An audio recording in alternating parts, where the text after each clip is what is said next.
Tonight, Dr. Ben Carson's star on the rise, his campaign announcing its best fundraising month to date, bringing in some $6 million in August, a month that is typically one of the worst for politicians trying to raise money.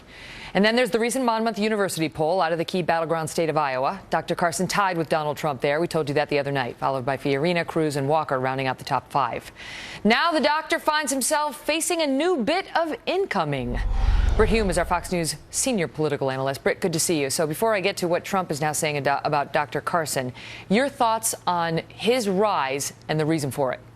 Well, it suggests to me, Megan, that there's a volatility here in the polling and in public sentiment. Look, it is still very early, Megan. Sentiment is soft. Voters are fickle with the choices they make when questioned by pollsters.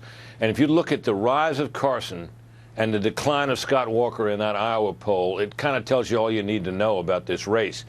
I don't think Scott Walker's, the voters in Iowa have really changed their minds completely about Scott Walker. It's just that sentiment is soft.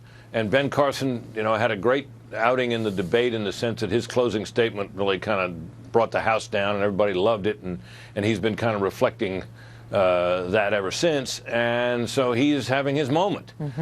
Just as Herman Cain had his moment, and Rick Perry had his moment, Rick Santorum, and Rick Santorum had his moment, and Newt Gingrich had his moment. They all took their turns in the front runner position in 2012, and they all faded. But now that is a difference so far that we've seen with Donald Trump versus all those people you just mentioned, because his lead, his position atop the polls has been sustained so far much longer than we saw with those others. Yeah, but he's not in the lead now in Iowa, is he?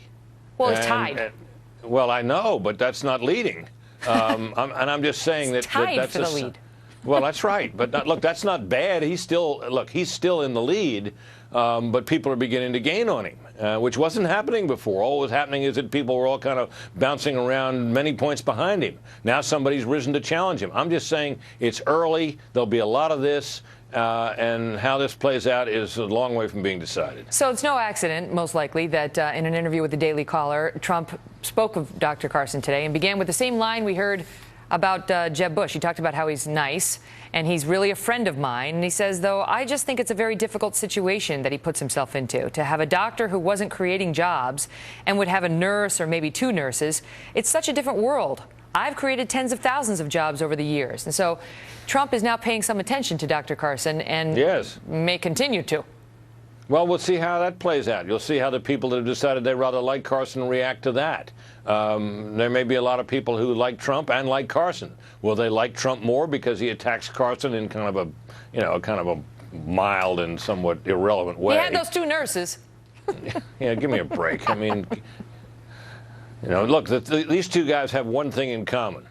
Neither of them has ever worked a day in his life in public life. And at the moment, in this race, in this year, in the Republican Party, that's a distinct advantage. That's right. And so what do you think, how important is the next presidential debate that we're going to see on September 16th with these guys? It's about it's as important as the next presidential debate can be. Look, even after this next debate is over, it's still going to be early days.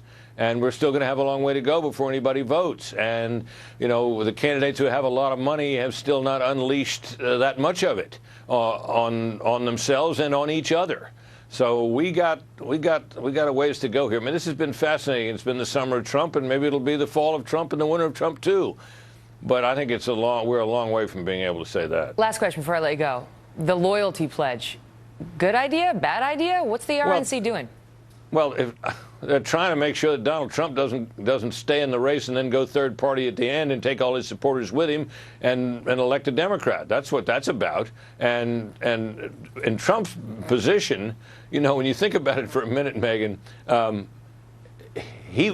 suppose he got the nomination, with all his baggage and all the rest of it and all the not very conservative things that he's said and done in the past, wouldn't he want all those guys to have pledged to support him?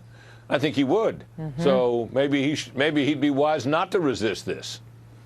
Interesting thought. Brit, it's great to see you back again. Yeah, thanks, Megan. To be continued.